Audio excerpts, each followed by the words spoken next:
Okay, we've got some attendees. Awesome.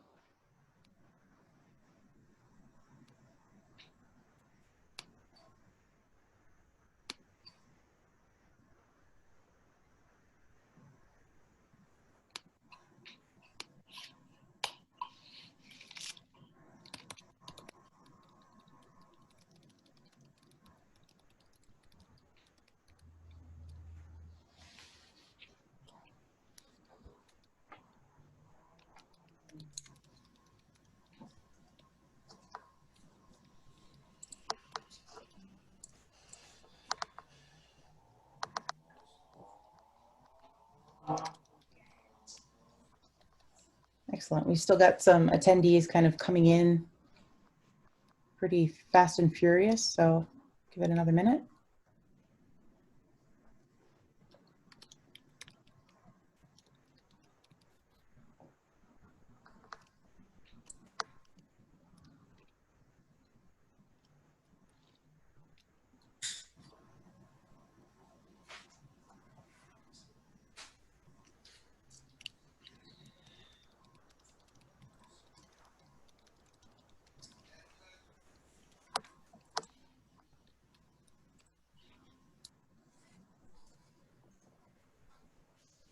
All right, so you all are at the panel discussion for online teaching.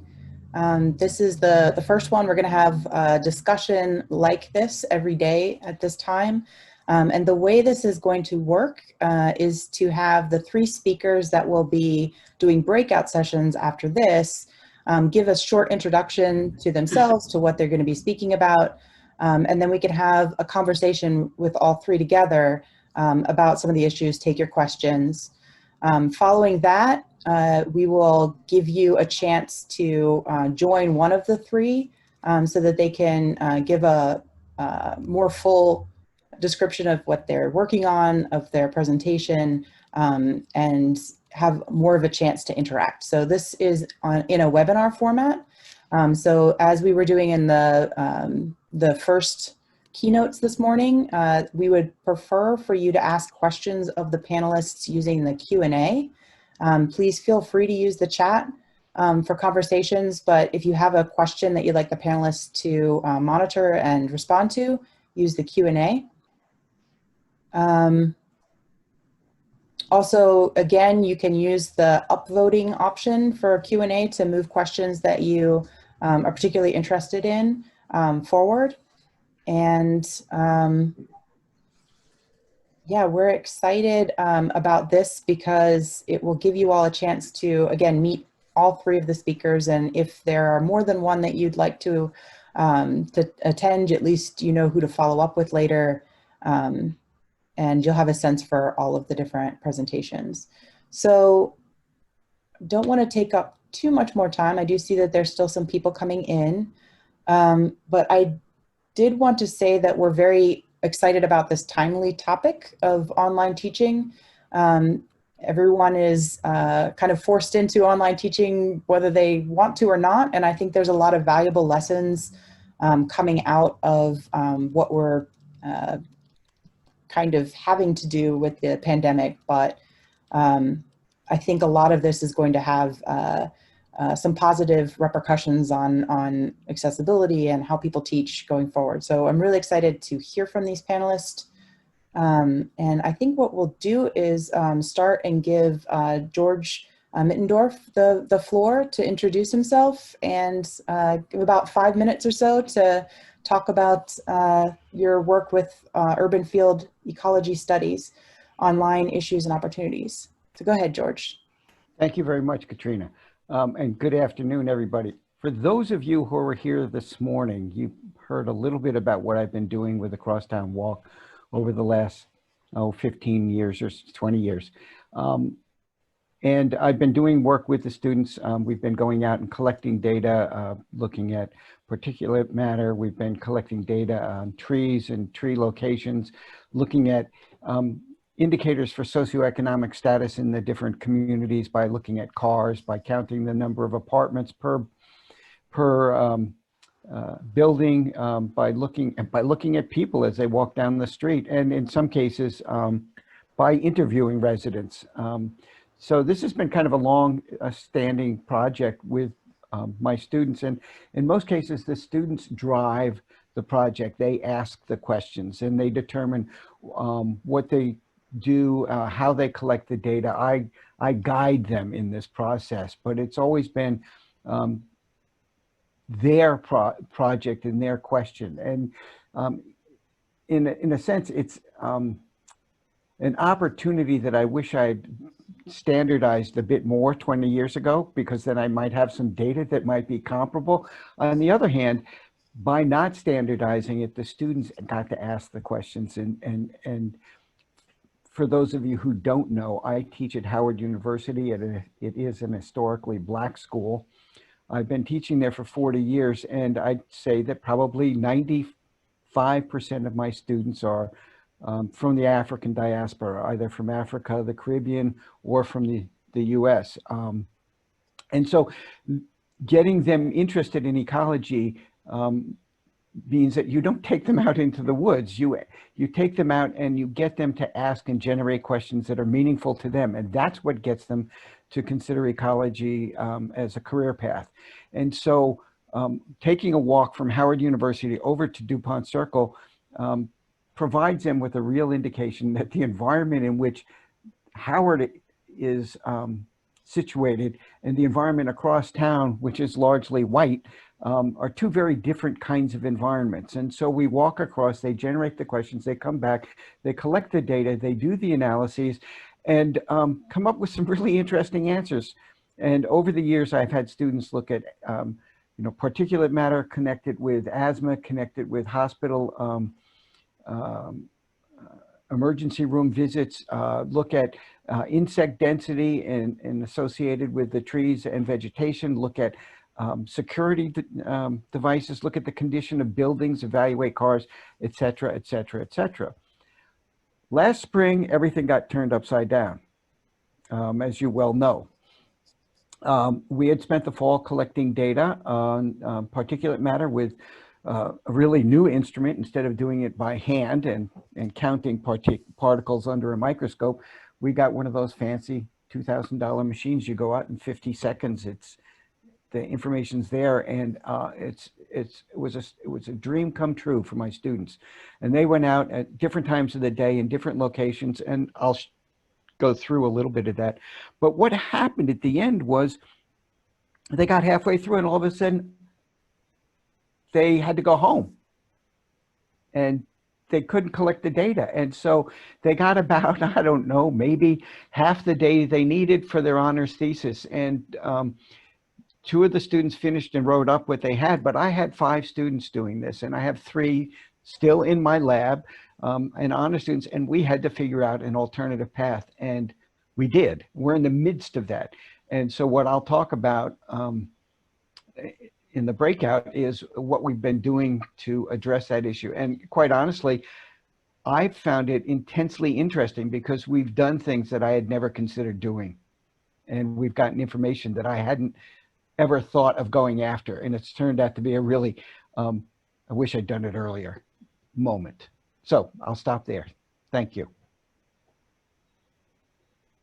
Thank you. That's awesome. Yes. I appreciate that, it's how you've had to take an existing program and kind of change it around.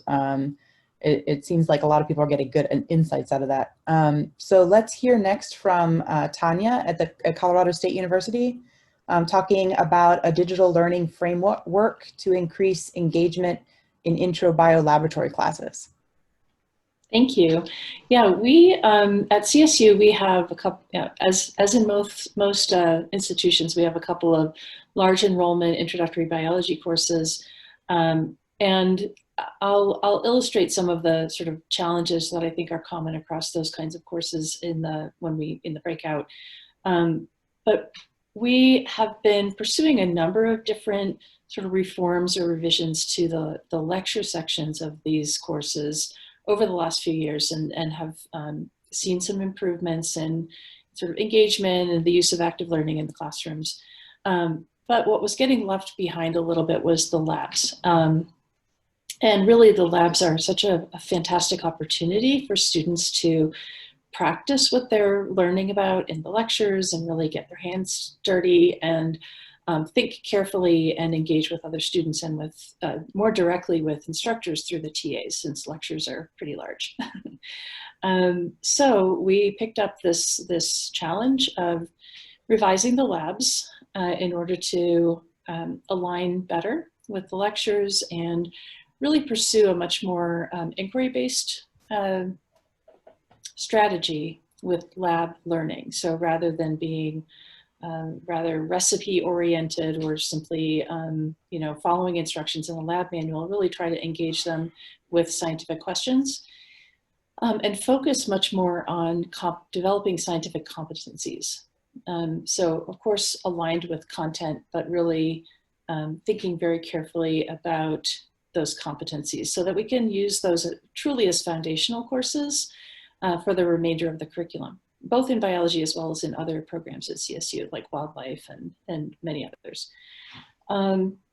So this doesn't have anything to do with online so far, right? These are purely offline teaching challenges, but as George mentioned, the coronavirus, it changed our perspective a little bit, changed our strategy. We were initially just going to start, you know, working at developing revised labs over the course of 4 years, and instead we pivoted rather quickly to a much more online supported, not 100%, but a hybrid online lab framework.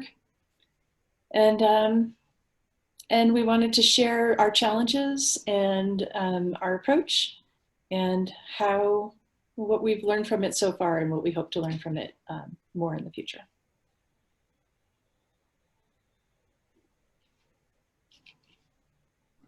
Awesome, thank you. Helps if I unmute myself. We're getting a couple questions. If you do have questions, please put them in the Q&A and we'll be following up at the end with all three panelists. So we'll ask questions at that point. Warren, if you wouldn't mind introducing yourself. Warren from University of the Ozarks. He's going to be talking about teaching online and with social distancing, projects, ideas, and stories. All right, welcome everyone. Thank you for coming. I'd like to share my screen.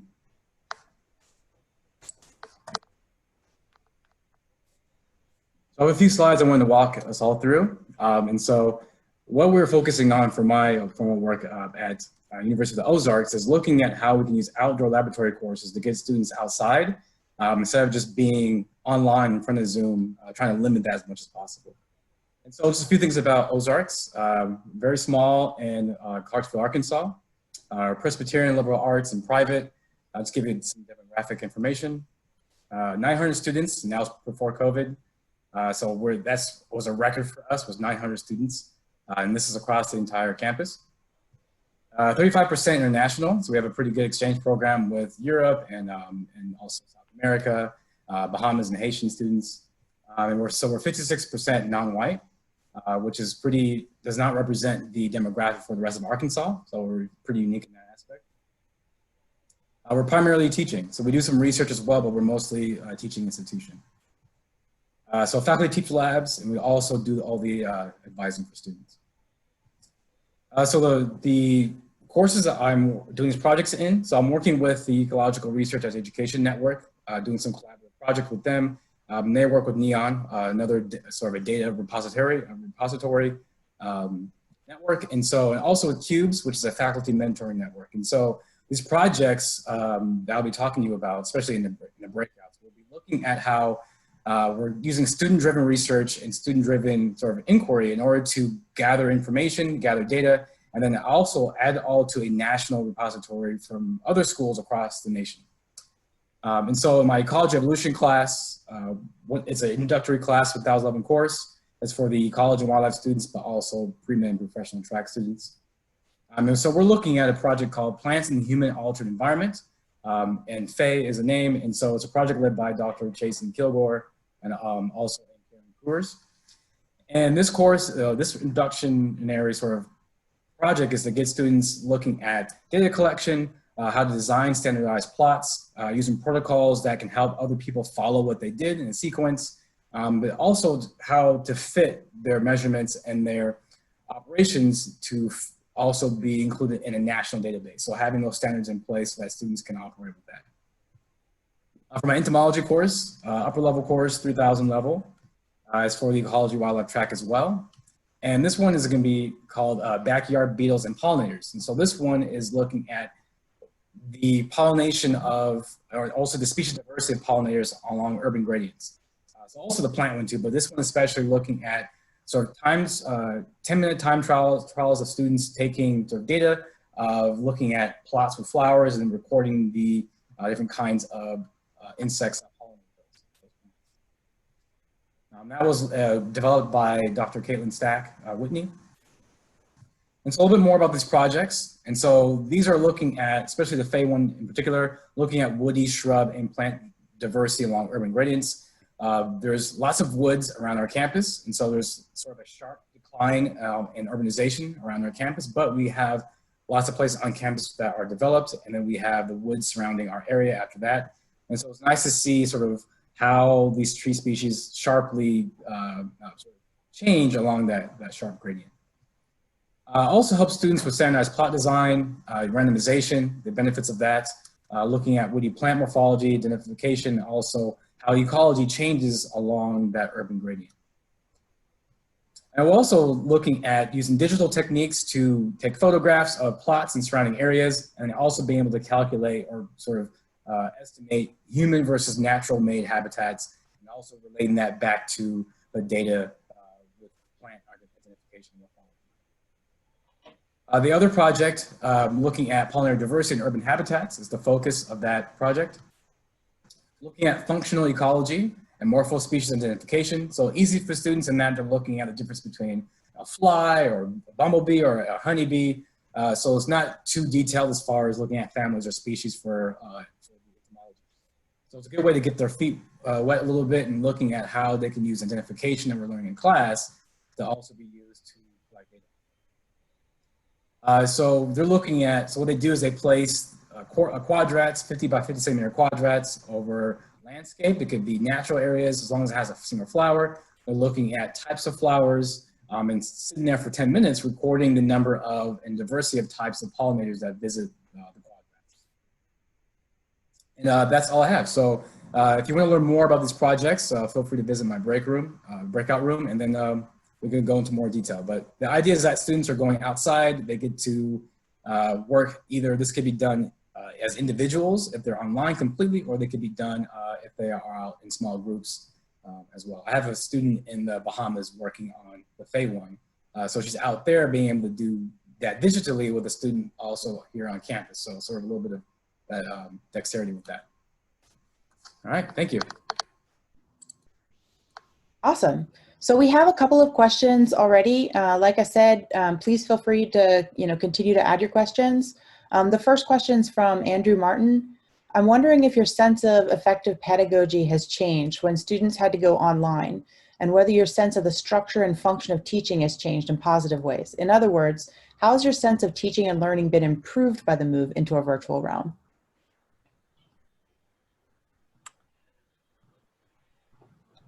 Let me take a first crack at that, and because I'm not sure my sense of teaching has improved. I think it's shifted, and I'm not sure that I can answer that by referencing just this one honors course that I was going to talk about later. But what I'm finding is that the students seem to be somewhat disconnected. My sense is that they're online, but they're not attentive, and many of my students do not want to be online and visible because the visibility for them reveals the background, where they live, and what their personal environment is like, and they're not necessarily comfortable in revealing that. So many of them, if not all of them, show up as black squares with their names. And I do teach another course, and my other course is one in which we actually have it. We meet, I give a kind of a standard lecture 1 day a week, and then we meet and have a discussion about some reading or video assignment. And for that, I ask them to turn the material on. So they, in many cases, they know that's going to happen. So they get in a space where there's a wall behind them or something like that. So they change the zone that everybody else sees. And I think that helps. But under normal circumstances, they're very reluctant to be online. And that reduces their sense of connectedness. But I will say they are working in groups together and doing a project in small groups. And that seems to be working just as it does normally. I actually think the discussion part of my class is much more fun than giving lectures, because I get to make some of the same points with them in reference to whatever video we've seen or whatever they read or the podcast I had them listen to. And that's an introductory level environmental studies class, which is a lot more flexible in terms of what we can do and produce, because it's just setting the stage for everything they take moving forward. I'll stop there and let somebody else come in. I can address that too, and I would agree with George that I feel like my perspectives come not just from the project that I'll talk about, but just from other teaching experiences during, since March. I think in some ways, I think it's a mixed bag is the short answer to Dr. Merton's question. But I think one thing is that I'm really appreciating, even though it's kind of killing me in a way in terms of time, I'm really appreciating the impetus to basically flip the classroom so that the time that I'm spending with students, because we're doing a hybrid online face-to-face format for many of the classes here. So when I'm face-to-face with students in the classroom, there's no way that I want to be lecturing, right? That's like the least valuable way that I can interact with them. So all of my content delivery is online. And then the face-to-face interactions that I have with students are built around questions. And I think that's really valuable. So I'm appreciating that aspect of it. I think the other thing that I would highlight is that we always talk about how, especially freshmen and sophomore, but primarily freshman students, don't have a great sense of their own personal responsibility in terms of teaching or in terms of their own education. So that they kind of want to come and be passive vessels and, fill my brain. And that I feel like that has this shift to online or a hybrid format has really heightened that as a responsibility for the students, and just whatever positive ways we can find to help students recognize their own, their own agency in their own learning is really positive.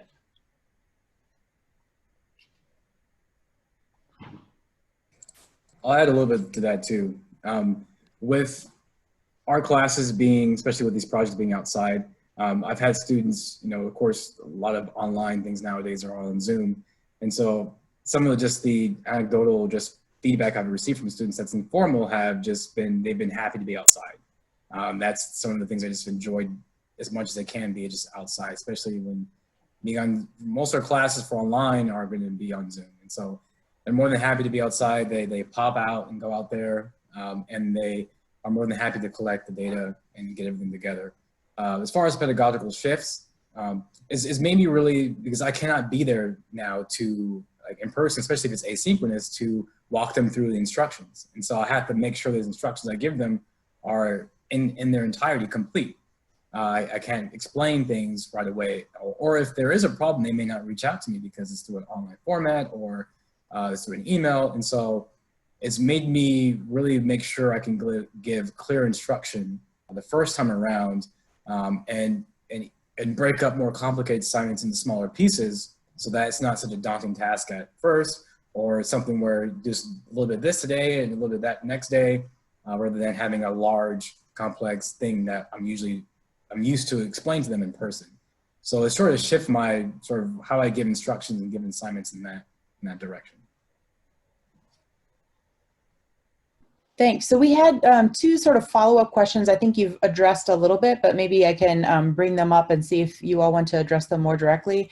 One is, how do we collectively advance developing community and embracing all identities in the Zoom environment when they appear to prefer to be anonymous and relatively non-responsive? So that's something, again, we could just touch on if you had anything further to add. And then also, Simon Bird says, to George's point, I've had issues with not only general engagement, but also students being reluctant to contribute to in-class discussion online compared to in person.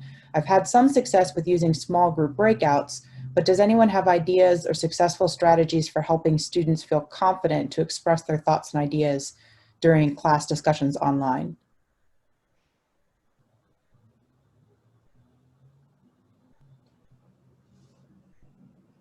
Anybody have anything to add about those two beyond what we just said? That last question from Simon is one I've been grappling with, because I have in my introductory level class, I have 50 students, and there's a cohort of probably 8 or 9 who are always ready to talk and answer, and then that leaves the 41 or 42 others sitting there. And of those, I've tried to reach out and, you know, do what I do in the classroom and specifically ask a student for their thoughts and I find myself asking kind of more neutral questions rather than asking questions, you know, that demand their answer, that they, as an indication that they read and understood the content. I ask their thoughts about something to just get the conversation going, because they're very reluctant to reveal whether or not they know the answer, because they're not certain they know the answer, and they certainly don't want to get it wrong, especially if they're not confident and already a non-speaker. So that transition has been very difficult, and it's not. I look to any advice anybody out there can offer. Thank you. Or Tanya. I think it's a huge challenge, and I have a seminar this semester where, and these are, we don't have trouble getting conversations going, but I feel like there are certain people that are really choosing just not to speak. And it's hard to know how to address that, because I also don't, you know, maybe they just, everyone's exhausted. So I hate to push people too much beyond their comfort zone during these times of distress. But I think that the things that have worked are generally whatever's the most anonymous. So if you can, if you have a big class, sending them into breakout groups that are small, and sending them out with tough, engaging questions so that they are sort of motivated to grapple with them. And as long as they know, so you also have to have a little bit of an incentive, right? Like that they're gonna grapple over a question that they're going to need to answer. So making it really clear that this collaborative effort and the conversation there is going to benefit them. Yeah. I have undergraduate learning assistants in one class, and they were suggesting Padlet, that it's been used pretty effectively for this because it can be rather anonymous. It's very graphical, but I run a Padlet for every lecture for that class, and I haven't gotten that much from it, so constant challenge.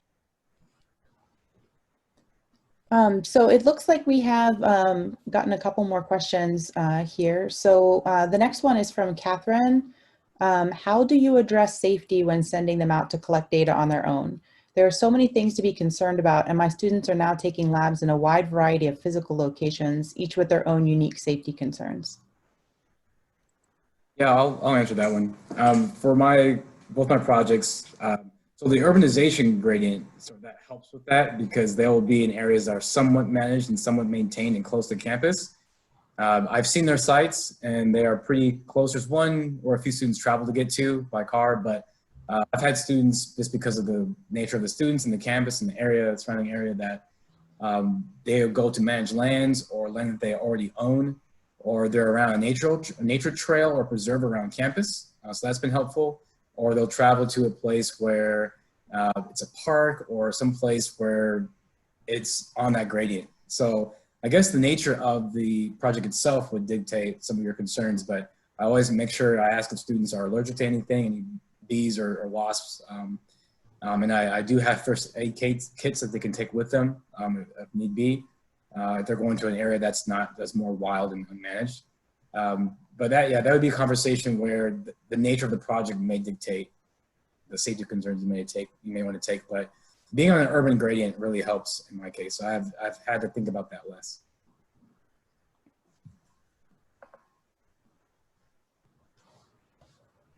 Thanks, that's great. Another question from Mark Perkins. Are the projects you're doing group or individual, and what have you found is working well or not well on that axis? We are completely virtual at my campus, so I switched to all individual independent research projects and wondering what others are doing. I have my students work in groups in the introductory level class, and they work in a group for the honors project. I find that each group has to provide a weekly activity report and indicate what each individual in the group did, so that I can monitor the level of group participation, so that if there are situations which occasionally occur where one person rides the coattails of the others in the group, it almost always shows up early on, and I have a record of the degree of that, and I can then go in and intervene if necessary. Have you all noticed differences between what you would normally do and sort of what you need to do given pandemic, virtual? All I can say is I'm spending way more time teaching virtually than I ever did. But I think part of that is just the shift online. There's a steep, I'm not going to say learning curve, but investment curve. And I suspect that the return on that investment pays off, in future years. If you teach the same course online, maybe you have to do a little bit less, and maybe it's just reorganizing rather than putting everything up in front. But that's just my own personal experience. Maybe Tanya or Warren can speak to theirs. Maybe that's different. Yeah, especially too in terms of like the group work, and if the expectations are kind of the same for whether you'd have people working together or separately, if they can't be physically together. Well, they all seem to. I'm sorry, they're more connected than I am, and they use GroupMe. They use all sorts of chats. They've got. They're using all the aspects of Blackboard. So their group work, they do almost the same as they did when they were on campus. When they're on campus, in past years, in recent years, I should say, they seem to gather and meet together physically less and less. So I don't think that's been that much of a shift for them. Yep. Any other panelists have thoughts on group work and pandemic and any of that? One thing I've done was to make sure that there's some sort of digital component to projects. So I have someone, so I have sort of a mixture of some of my students it's a face-to-face class I'm teaching, but some of them have to be online, whether they're away from campus or international. So I try to have a digital component that at least one of the group members can do.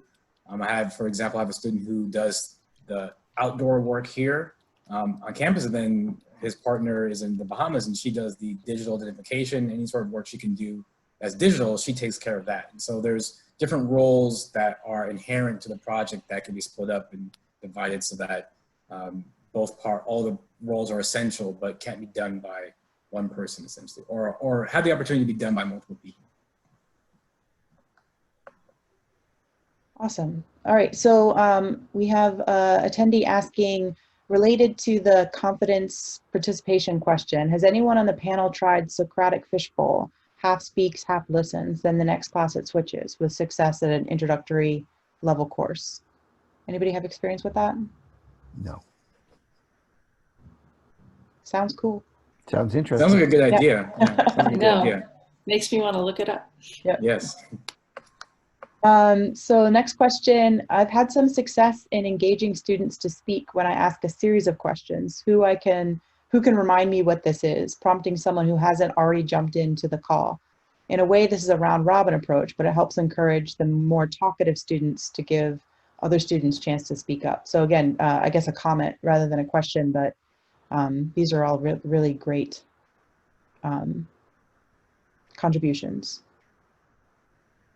All right. I will mention one thing I have done with my students to encourage them is I allow them to pass the question on to somebody. Yeah, they can do it once. So if I ask a question specifically of an individual, they can, pick up the phone and make a call, or they can pass it off to somebody else, and the somebody else can pass it off. And sometimes you see it go 3 or 4 times in a row before somebody, decides to answer. But once they pass off, the next time they get a question, they have to go for it. So it's that doesn't always work, because it means it works really well in a small class. In a bigger class, it's harder to track, and it's really hard to do online. I tried, and it doesn't seem to work very well online.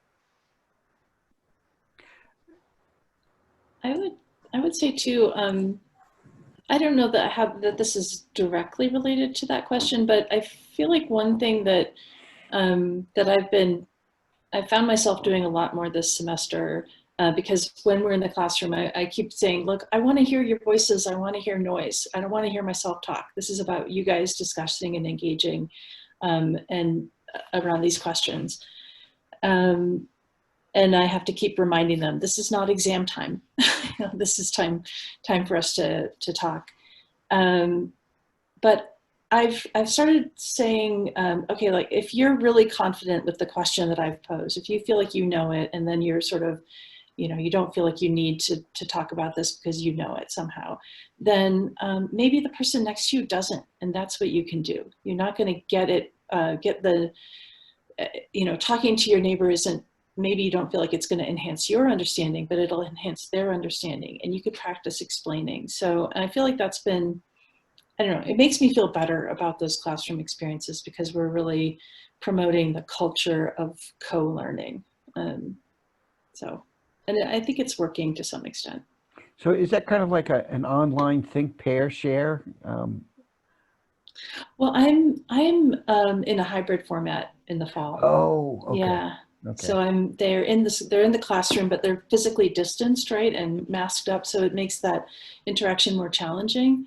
So I've just found myself really trying to figure out ways to suggest to them to really kind of bring home the point that this limited ability, this limited opportunity for them to participate is worth really using. To add to that, George, I have done something similar to like a think, pair, share with questions. If students don't want to answer a question, or it's just no one feels confident enough to answer, if it was in the classroom, I would have them just pair up or group up and discuss and come up with something. But for Zoom, I translate that to have them go into a breakout room. I randomly put them in the breakout rooms, and then they have the question amongst themselves to think about. And then as a group, they typically feel more confident than individually. Yeah, no, I like that, Warren. What about, so then this brings to mind, though, the question of the different platforms that different people are using. And so for one of my classes, I use both Zoom and Blackboard Collaborate, and they don't work the same way at all. And so I'm just wondering if it's not, I can't do the same things using different platforms. And one thing I've done before, sort of trying to work with that, was I've done a Google Doc link where I could post that, and then they can all sort of add. I've had it one time in class where it was like a live just up on the board, and it was just populating as people wrote what they thought or answered the question. So there's no group work, but there's, you can see the class responses to the question live. And of course that brings in the chance that someone's going to say something inappropriate or go off on a tangent, because it's just live and it's all anonymous animals, so you don't know who's saying what. But there is a chance for that someone can say something or try something and not it goes back to the anonymity idea that you can just be anonymous and you can share your thoughts without being directly responsible for being wrong. So I've tried it before too. It got a little funny at times, people saying things or making jokes or, but it was so helpful in sort of easing that tension of not knowing something, the whole class doesn't know something, and then being able to liven it up a little bit. Yeah, I was actually going to say the same thing, that I think that you can, through whatever platform you're using for that collaboration aspect, you can share a Google Doc that every student can contribute to, and that really helps, helps sort of lower the activation energy needed for students who might be otherwise, unwilling to participate, to ask questions, to share their thoughts. And you can structure the Google Doc. You can add, some structure to it so that you really feel like you're guiding what they're going to do there. Awesome. So it looks like we have answered all of the open questions. If anyone doesn't feel like their question was fully answered, feel free to type a new question in. We have just a few more minutes, so we'll maybe make, if there's any other questions, that'd be great. Otherwise, we'll explain how the next part of this works. Teresa, would you be willing to share your screen to show that, that slide? There we go. All right, so yep, hopefully you all can find it, and we'll be seeing some of you in each of those 3 sessions. Thank you so much to the panelists. This is a very good, interesting conversation. I think a lot of topics top of mind right now. And I am sure people are excited to get in and see your presentations now. So I'll let you all have a 2-minute break to stand up and shake out a little bit, and we'll see you very soon. Thank you, Catrina. Thank you. Thanks. Yep. Thank you. Warren, Tanya, good to see you both. Now Yes, we'll nice to meet you all. split off and go somewhere else. All right.